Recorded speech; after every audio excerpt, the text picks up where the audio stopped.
ഞാനൊരു ചെറിയ മർമ്മപ്രയോഗം നടത്തി അവനെ ആശുപത്രിയിലാക്കിയിട്ടുണ്ട്. മനസ്സിലായി. ആ കുറുക്കൻ ഈ കാട്ടിന്നാ പോയത്. പാതിരാത്രിയില് വാലിന് തീ പിടിച്ച പോലെ കലാവതി ഇവിടുന്ന് പാഞ്ഞു പോയപ്പോഴേ ഞാൻ ഊഹിച്ചു മഹേന്ദ്രൻ എന്തോ പുലിവാൽ ഒപ്പിച്ച് കാണുമെന്ന്.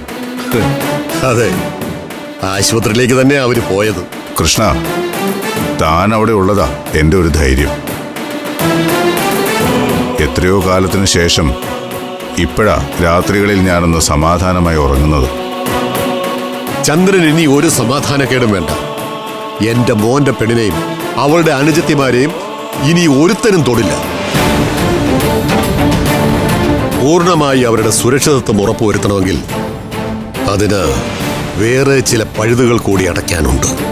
എന്താ കൃഷ്ണ അത്? അത് പഞ്ചരത്നത്തിനുള്ളിലെ ചില പുഴുക്കുത്തുകളാണ്.